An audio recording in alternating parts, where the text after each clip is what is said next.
We get to get into our yin practice for the hips today, and like we've been doing, we'll try and work all of those different ranges of motion throughout the hips in the practice. We may not hit everything in a shorter period of time, but we're going to try and get a lot of those different pieces. So if you have some props at home, a bolster is great.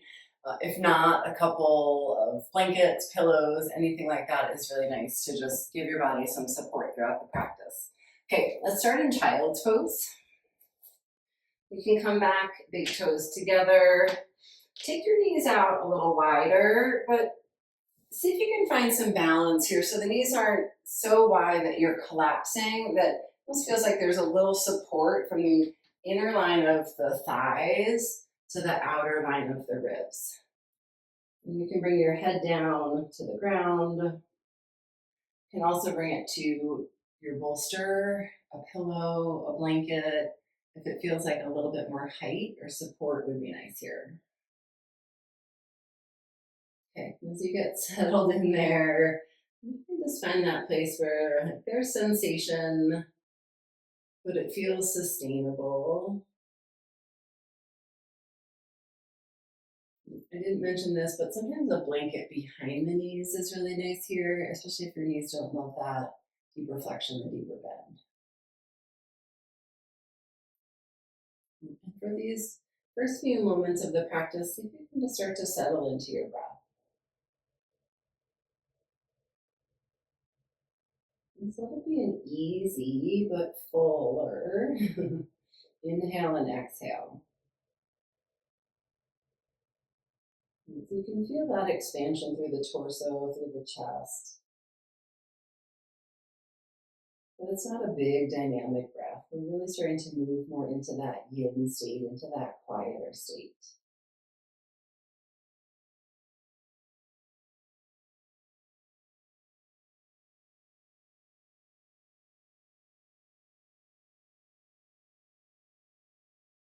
And just establishing the breath now so it can really be the anchor throughout the practice.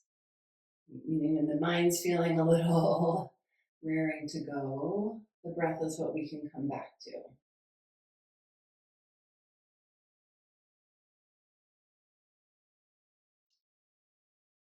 And then just a few more breaths here. And in these last few moments, just feeling into that area on the front of the hips. We're creating that deeper flexion at the front of the hips, a little compression through that area of the psoas, the primary hip flexor. We often think about hips as open, open, open, but that compression, almost like a massage, right? When you're getting that work, can actually then increase blood flow when you come out of it.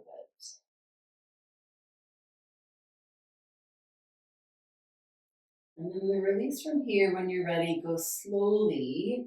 It's going to be into a gentle down dog. You can press into your hands, lift your hips up and back.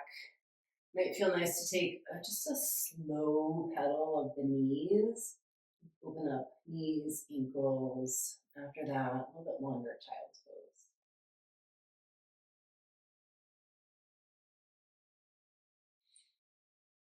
We're going to start left side first here. So bring left knee behind left wrist, pigeon pose.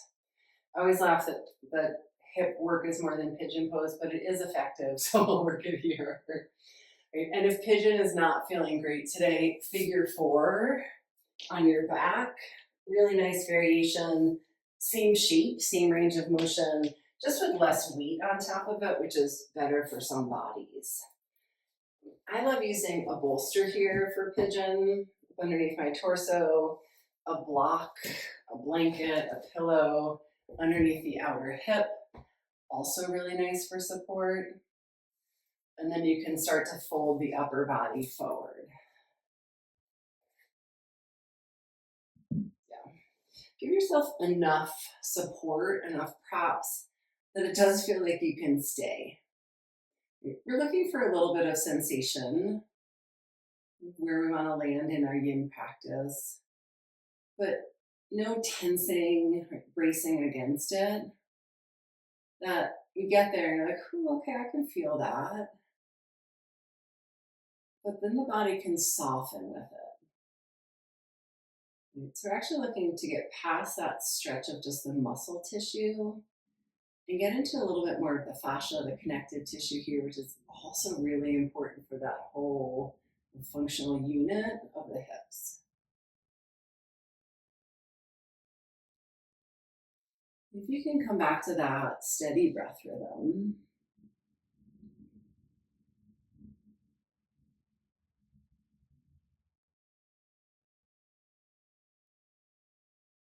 and let's notice where you're feeling sensation here.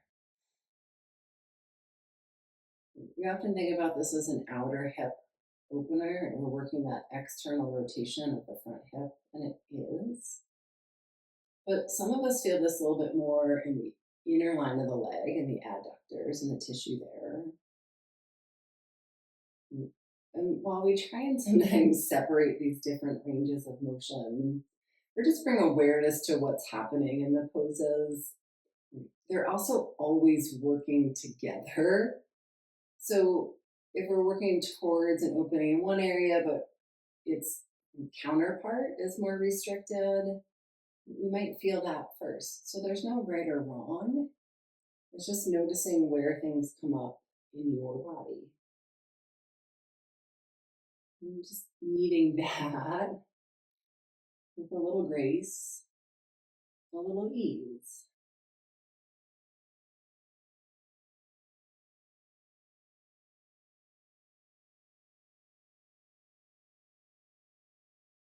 And know that the sensation can shift while we're here. And sometimes it feels like we can just lean in a little bit more. And it feels like we need to back out and give ourselves more support. Sometimes the body asks us to come out all together. So listen to that, honor what your body needs. We'll take just a few more breaths here.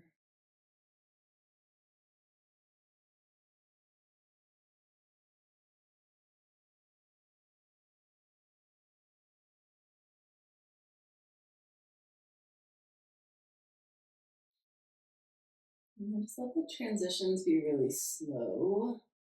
You can bring your hands to the ground, start to ease out. A couple options here. You can come back to down dog and just maybe pedal out a little through the legs. You can come to tabletop and do the same, just some circles through the hips. You can even come back to child pose for a couple of breaths in between. Just listen to what sounds good in your body.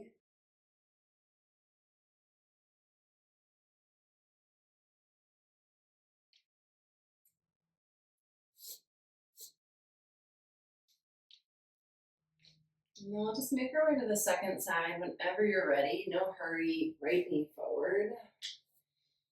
And just straighten out through the back leg. See what would feel good for support on this side.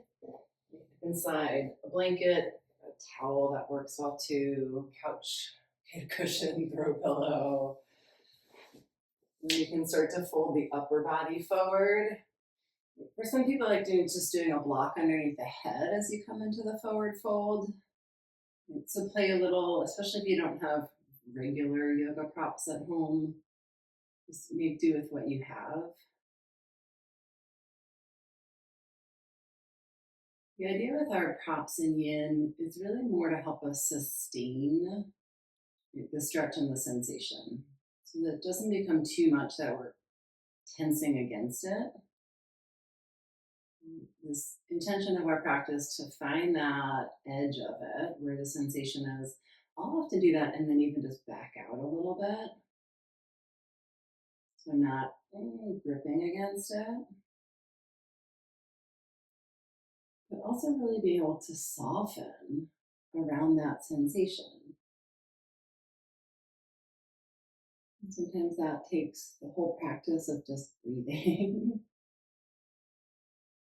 Especially in some poses where the sensation feels a little stronger.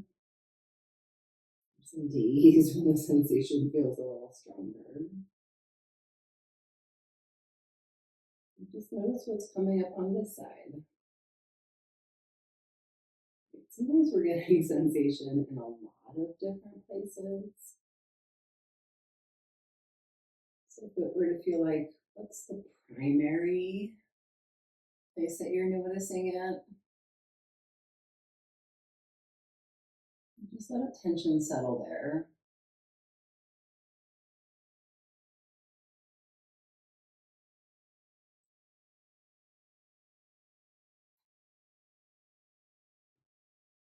And we've shown that even just letting attention come to an area can increase blood flow. So we're doing so much work just with our awareness.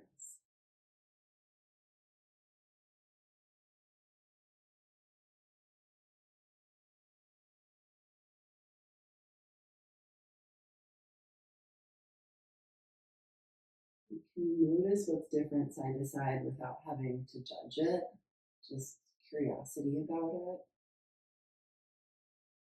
And think about it again. This whole practice just information. What's happening in our breath? What's happening in our body? Sometimes even what's happening with our thoughts.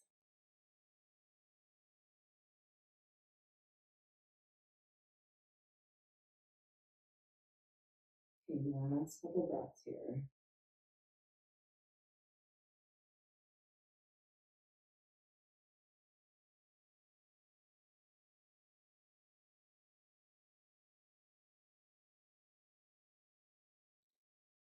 Slowly find your way back up. And same, it might feel good to take just a couple breaths of movement. Sometimes it's nice to find that release. You can also take a couple breaths in child's pose. Eventually, let's all come back to child's pose just as the reset in between. And give yourself a couple breaths there. Take your time to get there.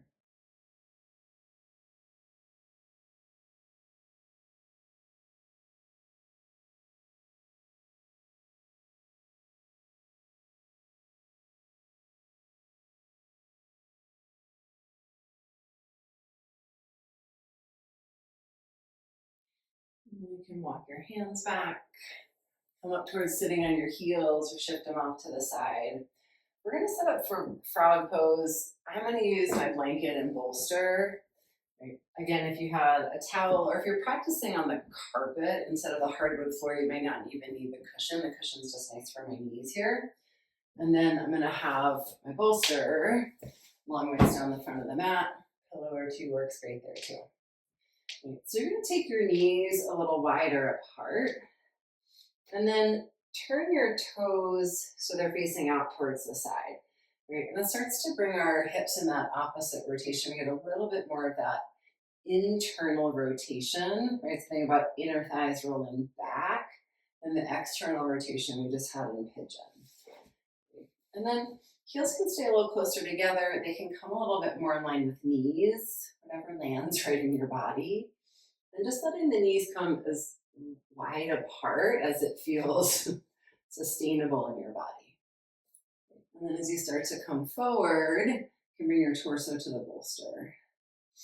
I like to bring the bolster so it's like all the way underneath the front of my pelvis. That just feels more supportive for me in this pose. But play with it. Ditch this pose altogether if you need to. You can do a little extra support if you need something for your head, the block there. And as you settle in, again, just get a sense of the sensation. This is, I feel like, a direction we take our hips in less often in our day to day. And just notice what's coming up where you feel it.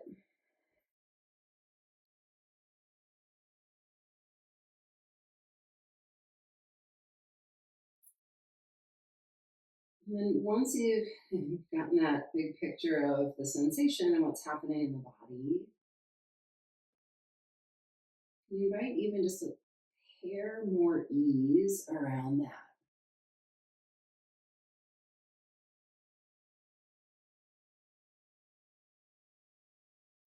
For me, sometimes it really helps to meet that with your breath.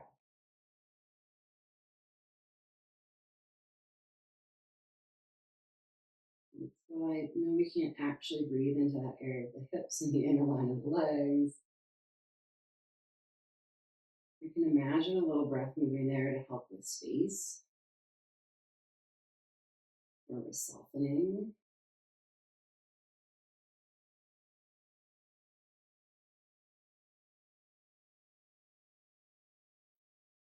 And again, if you need to make any adjustments and staying a little bit longer, things shift. We want to adapt and respond to that. You might be giving yourself more support. That might be coming out and then coming back in. Listen to what it needs.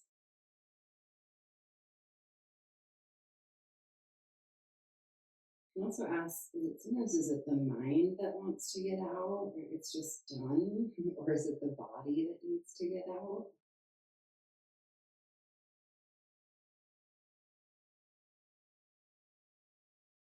Sometimes the mind starts to go as we stay a little bit longer in the stillness and the quiet.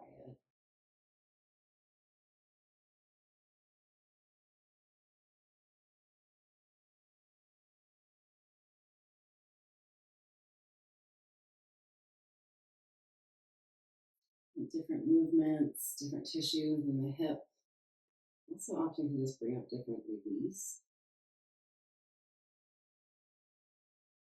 You can notice what comes up without having to ruminate or get attached to any one thought or idea that comes through.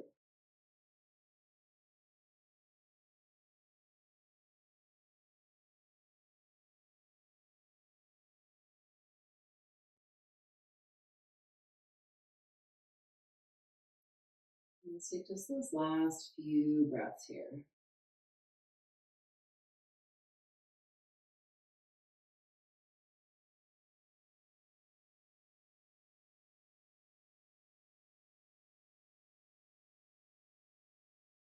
And slowly, when you're ready, you can straighten the legs back behind you, or you can ease back into tabletop pose first if that works better. And we're going to come child's pose one more time, this time with the knees together. You can even bring hands back by your feet. You can keep them long out in front of you, see what feels good. And just take a few breaths here. Sometimes in my body, it's when I come out of the pose that I notice the most shift and change.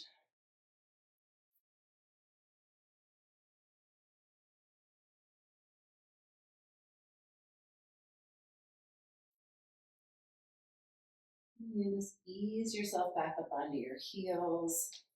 I'm going to use my blanket for the next one, so I'm going to slide this out. You can also do this with your bolster or rolled up towel underneath you. So make this nice roll and then come forward into Sphinx pose with my lower ribs onto the space of the blanket. And if you don't love that extra support underneath, you can ditch that too. Just sometimes a little extra cushion and lift there. I also tend to like a block for the forehead. You can also let your chin soften towards your chest. Play a little, see what feels right in your body today. Yeah, if you can give out hip width, just giving them a little space so they can relax. And you start to feel into that connection along the front line of the body, tops of the feet, into the thighs.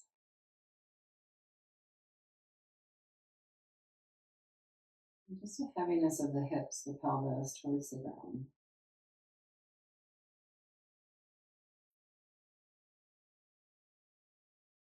You can also adjust amount of back bend here. So if you tend to bring your arms forward a little bit more, usually brings you less back bend, or you can stay with elbows more underneath shoulders. Again, sensation without resistance, definitely without pain. So we're finding that extension of the hips here.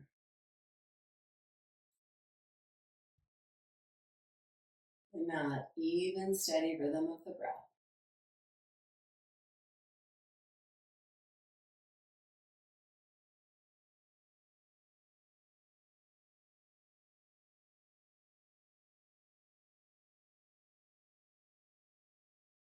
Just a nice time in the poses, work on this bigger, denser area of the body.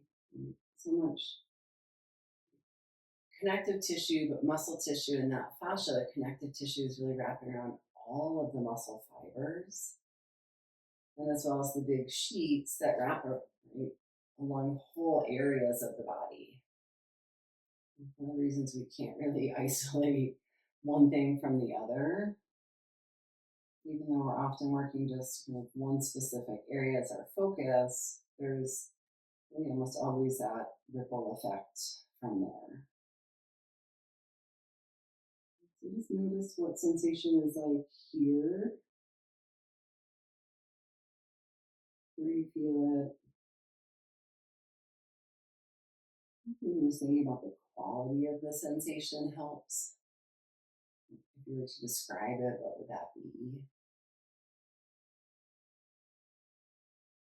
These little pieces that just keep us anchored into our body, into what's happening.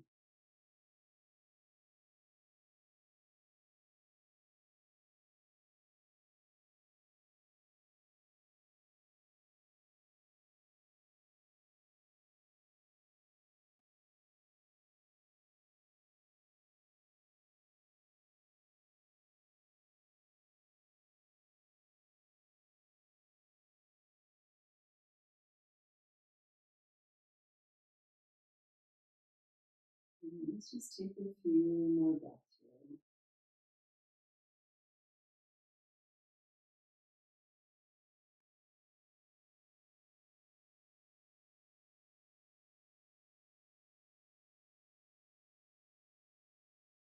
Go slowly. Couple things you can do to come out. You can slide your blanket out, come all the way down. I'm going to bring my hands down, press back into tabletop again, and then just give it a couple slow rounds of cat cow to get that movement back into the pelvis, into the low back. You can get a little roll of the shoulders. So we've gotten some flexion and extensions, internal and external rotation. I'm going to get one more seated pose here. So I'm going to unroll my blanket, fold that up again, just use that to sit up on. I'm also going to have my bolster and my blocks nearby where I can reach them. Okay, so come to sitting and bring legs out wide as they want to go today. A few options here. If the back of the legs are feeling like straight on the ground is a big ask today, because it can be. I love doing blocks underneath the knees just so the legs can soften a little more. And in that case, I'd probably do forehead to the tall end of the bolster. You can also keep the legs a little straighter if that feels good, and use the blocks and the bolster for support in a different way. I've been enjoying making this supported diagonal with my bolster, so block on tall end of the setting and then meeting, right, and then middle setting here, so that as I come forward in the fold, it meets my body naturally where it's at. You can hinge, there's space to move, but the front of the pelvis is supported. And then my head gives a little bit more support as it comes forward. So again, play with that. You can also create that bench, a couple of blocks stacked, and then the bolster on top of it.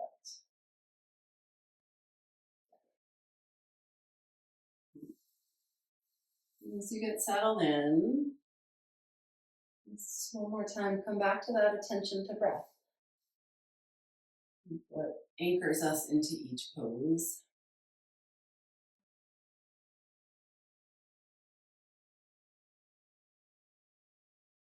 Let there be a settling of the hips. It's back to that support of the ground, of your blanket.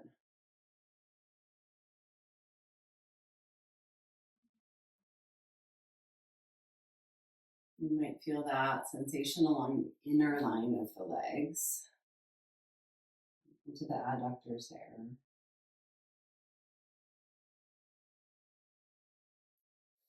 And just let the feet just fall in or out. The legs don't have to work here.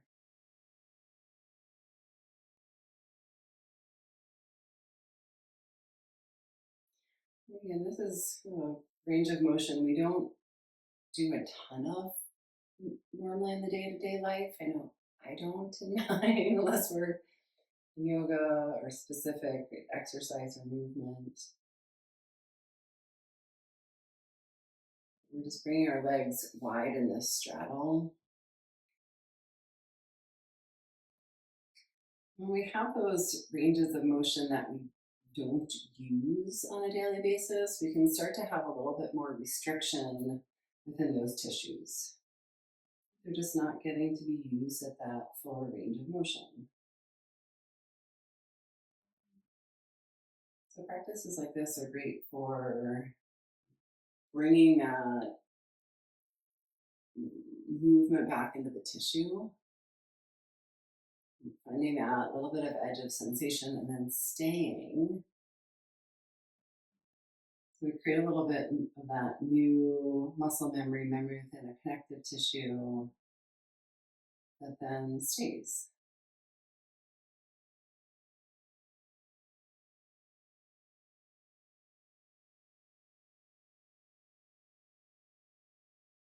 Move our legs apart from each other when we walk,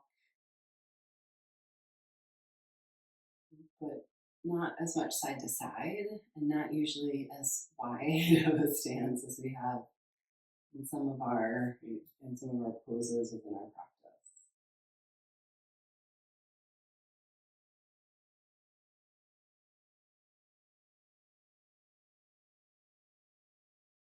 So when you find those little places of restriction, just breathe with it.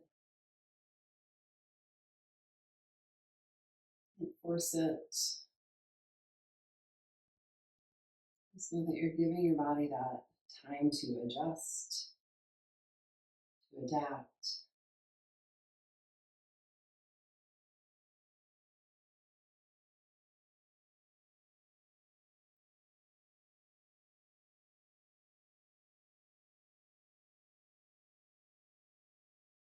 And just those last few breaths here.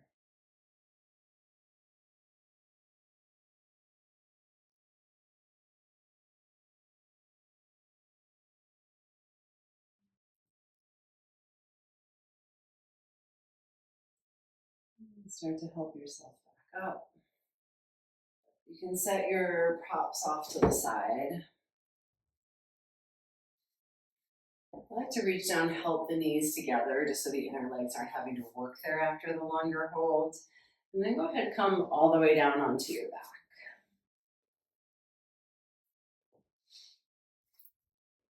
And you can bring your knees into your chest and just take a slow, gentle rock side to side. Or you can make some circles with the knees and the hips apart from each other and then back together.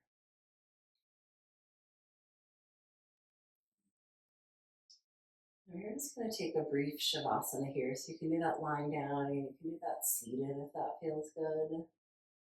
Just a little squeeze of the thighs in towards the belly.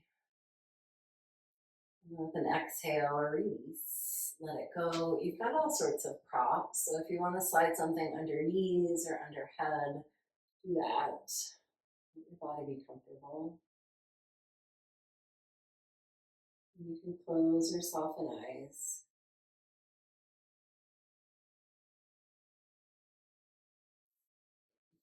And just release any last little bit of effort here. Sometimes that holds the places we didn't work yet. Shoulders can soften. And release through the jaw, head and neck.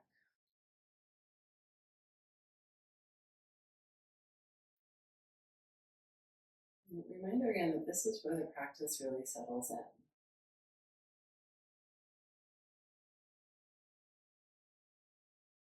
As we do that, work at that end range of motion,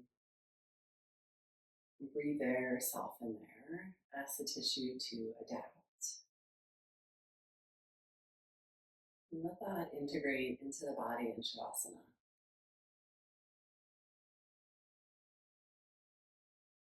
So that each time we come back to the mat, we're building on that and not starting new.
If you have time to stay and you want to stay, do that.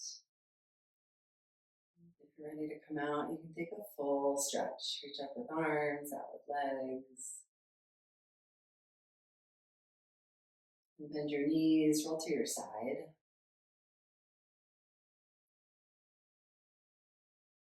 And help yourself all the way back up to sitting.